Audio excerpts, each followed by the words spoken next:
오늘 우리에게 주시는 살아있고 항상 있는 하나님의 말씀은 창세기 1장 14절로 25절 말씀입니다. 창세기 1장 14절로 25절 함께 읽도록 하겠습니다.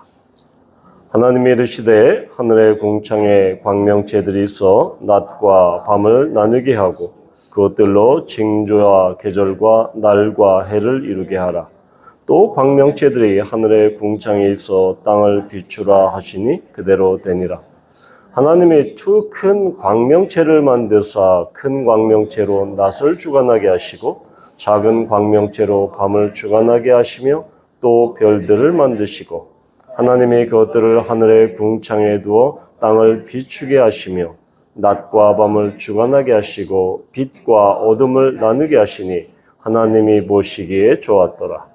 저녁이 되고 아침이 되니 이는 넷째 날이니라. 하나님이 이르시되 물들은 생물을 번성하게 하라. 땅 위 하늘의 궁창에는 새가 나르라 하시고 하나님이 큰 바다 짐승들과 물에서 번성하여 움직이는 모든 생물을 그 종류대로 날개 있는 모든 새를 그 종류대로 창조하시니 하나님이 보시기에 좋았더라. 하나님이 그들에게 복을 주시며 이르시되 생육하고 번성하여 여러 바닷물에 충만하라. 새들도 땅에 번성하라 하시니라. 저녁이 되고 아침이 되니 이는 다섯째 날이니라. 하나님이 이르시되 땅은 생물을 그 종류대로 내되 가축과 기는 것과 땅의 짐승을 종류대로 내라 하시니 그대로 되니라. 하나님이 땅의 짐승을 그 종류대로 가축을 그 종류대로 땅에 기는 모든 것을 그 종류대로 만드시니 하나님이 보시기에 좋았더라. 아멘. 이 창세기 1장은 첫째 날부터 여섯째 날까지 창조하시고 그리고 마지막 7번째 날에 안식하시는 이 이야기를 담고 있습니다. 어제 우리가 함께 묵상한 첫째 날부터 셋째 날까지는 이것은 소위 말해서 이 각을 잡는 단계다. 즉 무질서한 혼돈의 상태, 형태가 없고 무엇인가 갈피를 잡을 수 없는 그 곳에 하나님께서 형태를 만드시는, 그래서 구분과 분리가 나타난다. 그래서 첫째 날에는 빛과 어둠을 분리해 내시죠. 그래서 이 시간의 창조가 됩니다. 그래서 이 빛과 어둠을 나누어진 이 공간에 넷째 날에 어떻게 하십니까? 그 빛과 어둠의 이 광명체를 만드시죠. 그러면서 해와 달과 별을 이렇게 만드십니다. 이것이 넷째 날이죠. 그리고 둘째 날에는 궁창, 하늘 위의 궁창과 하늘 아래 궁창으로 분리해냅니다. 그래서 하늘 위 궁창, 하늘에는 나는 새들을 만드시고 그 하늘 밑에 궁창에는 바로 이 바다 물고기들을 이렇게 만드십니다. 이것이 넷째 날의 체움이죠. 다섯째 날의 체움. 그리고 여섯째 날에는 셋째 날에는 어떻게 했습니까? 이 땅과 묻과 바다를 분리해 내시죠. 그래서 그곳에 땅의 육상 생물을 짐승들을 만드십니다. 짐승과 그리고 가축과 땅에 기는 것들, 이것들이 이 동물들을 만들어내십니다. 이것이 여섯째 날의 그 창조의 그 순서였죠. 첫째 날부터 셋째 날까지는 형태를 만드신 이 포밍의 단계라고 하면, 넷째 날부터 여섯째 날까지는 그 형성된 공간과 형태에 하나님께서 생물들을 채우시는 그런 필링의 단계, 채움의 단계, 빈 곳을 공허하고 빈 그 공간에 채우는, 그래서 이 형성과 채움의 이 단계가 바로 하나님의 크게 보면 창조의 순서고 질서였다는 것을 우리는 볼 수 있습니다. 자, 그런데 우리는 이 빛과 어둠을 만드시고 시간을 만드시고 그 하늘에 보면 광명체를 이렇게 만드시는, 그래서 낮과 밤을 나누겠다. 자, 광명체를 이야기합니다. 큰 광명체, 그래서 낮을 주관하게 하시고 작은 광명체, 밤을 주관하게 하셨다. 왜 굳이 해와 달을 그런 말을 쓰지 않고 큰 광명체, 작은 광명체. 그래서 이 주석에 보면, 밑에 성경의 주석에 보면 또는 발광체 이렇게 표현을 하고 있습니다. 여기에는 하나님의 숨은 의도가 있습니다. 왜 해와 달을 그렇게 말하지 않고 광명체로 이렇게 이야기하느냐. 당시 이 고대 근동에는 우리가 출애굽기를 함께 나누면서 이집트에는 태양신 라가 있었죠. 그래서 이 이집트뿐만 아니라 이 고대 근동에는 이 하늘에 있는 해, 달, 별을 숭배하는, 그것을 신으로 섬기는 일월성신, 그러한 숭배 사상이 있었죠. 다 자연 숭배 사상. 이것은 비단 고대 근동뿐만 아니라 이 동양에도 이러한 숭배 사상이 있었습니다. 해와 달과 별을 향해서 그것을 그냥 하늘에 떠 있는 천체로 여기지 않고 그것은 인간의 운명을 좌우하는 신이었습니다. 그렇기 때문에 이 큰 광명체 태양신 라, 아니면 이 가나안에는 이 샤마시라고 하는 그런 태양신이 있었죠. 그리고 지금 이 작은 광명체, 이 달은 당시에 이 수메르, 이 바벨론의 신이라든가 아니면 그 우르에서 숭배하는 이 난나라고 하는 이 달신이 있었습니다. 자, 이 얘기는 무엇입니까? 결국은 이집트나 당시 이제 이집트에서 이스라엘 사람들이 그 노예 생활을 했기 때문에 그들은 이집트에서 400년 동안 그 이집트에서 숭배하는 일월성신, 그 천체들의 신, 태양신 라와 달과 별들의 그 신들의 이름을 들었고, 이거는 신이구나. 여러 잡신들이 있는데 신들 중에 하나구나. 그 중에 주된 신은 태양신 라. 그래서 하늘을 보면 이 창조 모세를 통해서 하나님께서 말씀하시기 전에는 분명히 그들의 관념에는 바로 저것은 태양신 라고, 저것은 달신이고 별신이다. 이런 이 세계관이 있었습니다. 오래된 세계관이었죠. 지금도 역시 그런 세계관들이 있죠. 그런데 하나님께서는 그 천체, 당시의 사람들이, 고대인들이 섬기고 숭배하고 제사 지내고 있는 그 해와 달과 별을 완전히 피조물의 수준으로 격화시킵니다. 해와 달로 이야기하지 않습니다. 그냥 광명체야. 그냥 발광체야. 하나님께서는 해와 달과 별을 완전히 신들의 수준이 아니라 하나님의 창조, 피조된 그 물체로 그렇게 그 수준으로 격화시켜서, 자, 봐라.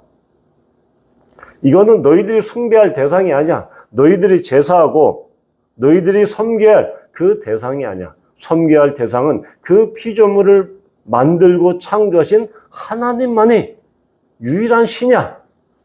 라고 지금 이렇게 말씀하고 있는 것입니다.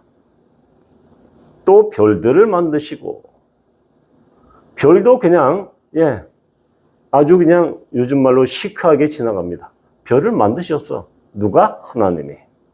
이렇게 지금 해와 달과 별, 일월성신을 지금 완전히 격화시키는 것이죠.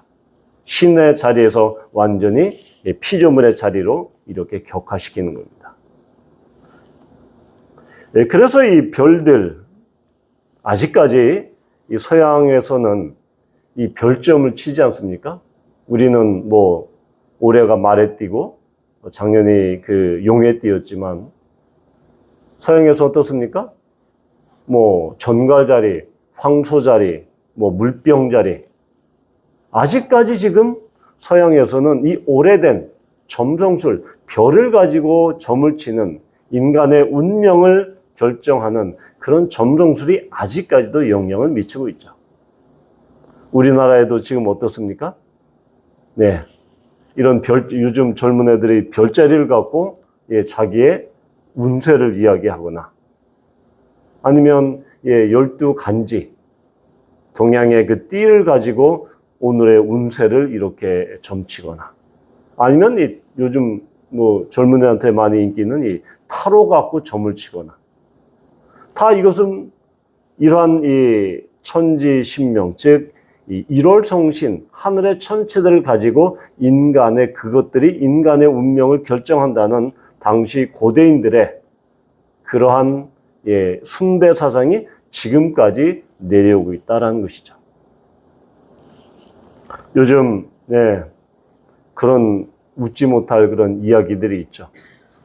어느 권사님이 자기 딸이 결혼하는데 이 예비 사위랑 이게 잘 맞는가? 남자친구랑 잘 맞는가? 그래서 이 점집을 가서 둘이 잘 맞는가라는 사주를 본다고 하는 이 웃지 못할 이런 이야기들이 있습니다. 사실 이러한 이 창세기 1장만 봐도 1장만 읽어도 그것이 얼마나 하나님께서 강력하게 경고하시고 하나님만이 유일한 여호와 하나가 하나님의 유일한 신이다. 그것을 강조하고 있고 그것을 믿는 것이 바로 기독교 신앙임을 우리는 보게 되는 것입니다. 또 이 둘째 날에 보면 이 다섯째 날이죠. 이 바다짐승 그리고 이 모든 물에서 번성하는 모든 생물, 이 바다짐승은 성경에서 용이다 아니면 뭐 리오야단, 라합 이런 별명으로 이렇게 불리고 있죠. 그래서 이 한 바다에는 큰 용, 우리나라 이제 용왕 같은 그런 존재죠. 바다를 다스리고 바다를 움켜쥐고 있는 그 큰 바다 용이 있다. 바다 짐승이 있다. 이건 역시 고대인들이 섬기고 있었던 그러한 신이었습니다. 바다에도 신이었다라는 것이죠. 그래서 이 고대 금동에는 이 얌이라는 바다 괴물 같은 그런 얌이라는 신이 있었고, 또 이 바벨론 신화에 보면 이 마르둑이라는 이 주된 신이 바로 이 바다 괴물인 이 티아맛을 무찔러서 그래서 창조를 했다라고 하는 그런 신화들이 있습니다. 그러니까 이 바다 괴물은 이 신들과 대적하는 그런 반열에 있는 그런 존재였죠. 그러다 보니까 바로 이 바다 괴물 같은 거, 바다 짐승도 역시 하나님이 창조해서 너희들은 이걸 신급 반열에 올리지만 이 바다 괴물도 하나님이 창조한 그런 피조물에 불과해.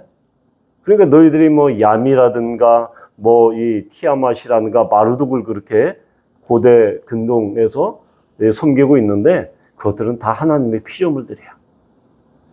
지금 이렇게 바다 괴물조차 이렇게 하나님의 피조물로 격화시키고 있는 것입니다. 이것은 대단히 의도적인 그러한 하나님의 창조적인 방법이었다라는 것을 우리는 볼 수 있게 되죠. 자, 그러면서 이 여섯째 날에 이 동물들을 창조하실 때 아주 이 특별한 단어를 씁니다. 24절과 25절에는 종류대로라는 이야기가 많이 나옵니다.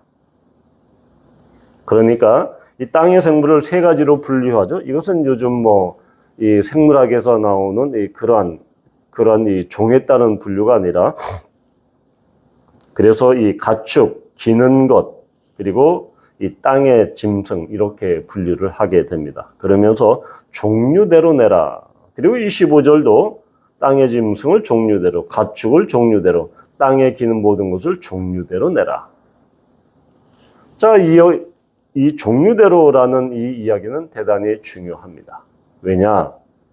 이 종류대로 난다라고 하는 것은 하나님께서 이미 각각의 종들, 짐승의 종들을 이미 결정을 하셨고, 그 순서와 질서대로 이렇게 창조하신 그것을 우리가 볼 수 있습니다. 이것은 당시 우리가 이집트에서 사람들이 보았던 그 거대한 스핑크스가 어떤 존재입니까? 머리는 여자의 머리죠. 그런데 몸은 사자의 몸입니다. 그러니까 이러한 이 동물과 사람을 아니면 동물과 동물을 결합하는 이 상상 속의 동물들이 얼마나 많습니까? 또한 이 바벨론에는 이 메소포타미아에는 이 키메라라고 하는 게 있죠. 사자의 머리와 염소의 몸통을 가진 그 존재가 바로 키메라죠. 스피크스나 키메라나 다 결합된 것입니다. 상상의 동물입니다. 제가 용띠지만 용은 어떻습니까? 용도 역시 상상의 동물입니다. 현존하지 않죠.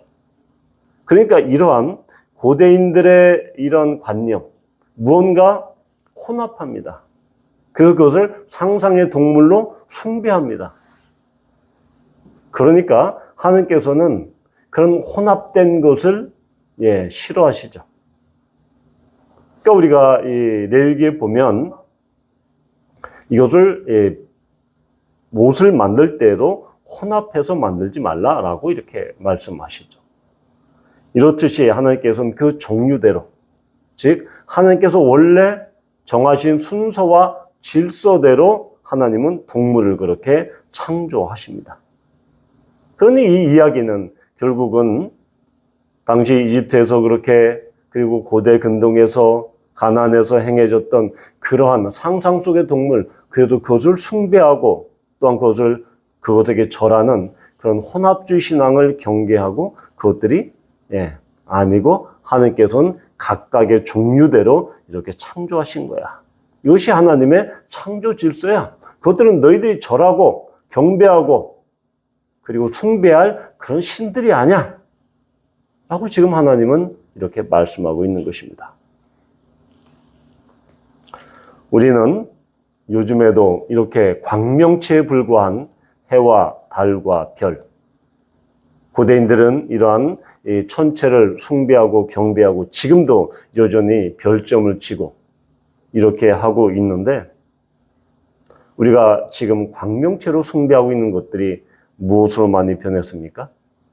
어떤 이 만몬이라는 이 재물신, 이 돈, 이것이 우리의 광명체가 되어버렸습니다. 그것이 돈이 하나의 세상 사람들이 경배하고 정말 추앙에 맞지 않는 그렇게 하나의 신이 되어 버렸습니다. 그것이 만몬신이죠. 돈이라고 하는 만몬신이 이렇게 하나의 신이 되어 버렸는데 하나님은 그 만몬신조차도 그냥 광명체야 라고 지금 현대에도 말씀하고 계시는 것이죠. 우리 안에 있는 광명체, 하나님께서는 피조물로 만들어 버리셨지만 하나의 물체로 물건으로 만들어 버리셨지만 우리가 하나님급으로 그렇게 숭배하는 것이 비단 만몬신 재물이겠습니까? 우리의 권력, 우리가 지향하는 권력이나 명예가 그 광명체가 될 수 있고 아니면 우리가 사랑하는 자녀들이 우리의 광명체가 될 수 있습니다. 따라서 하나님보다 더 우위에 두거나 더 우선시 되는 것은 다 광명체다. 고대인들이 섬겼던 그런 해와 달과 별이었고 바로 그런 바다 짐승이었다. 그러나 하나님께서는 오늘날도 말씀하셨습니다. 나보다 더 섬기고 나보다 더 경배하고 우위에 두는 것은 다 우상이다. 그것들은 다 내가 창조한 것이 피조물이다. 물건이다. 물체다. 따라서 우리는 살아계신 하나님만을 섬기며 하나님만을 경배하는, 그래서 창조 첫째 날부터 여섯째 날에 이르기까지 하나님께서 창조하신 이 모든 이 창조물을 그저 하나님께서 창조하신 피조물로 이렇게 격화시키고 끌어내리고 그것을 하찮게 여김으로 말미암아 하나님의 하나님 되심을 우리가 인정하며 또한 하나님께 온전히 영광을 돌리는 우리 모두가 되기를 축원합니다.